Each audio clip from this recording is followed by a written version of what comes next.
गणपतये नमः।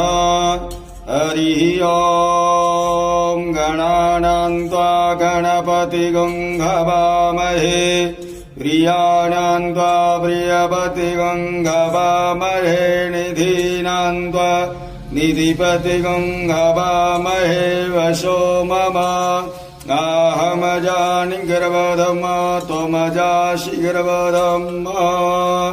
ॐ प्रणम्यहं शीर्षं देवं गौरीपुत्रं विनायकं भक्तवासं स्मरे नित्यम् आयुष्कामार्थसिद्धये।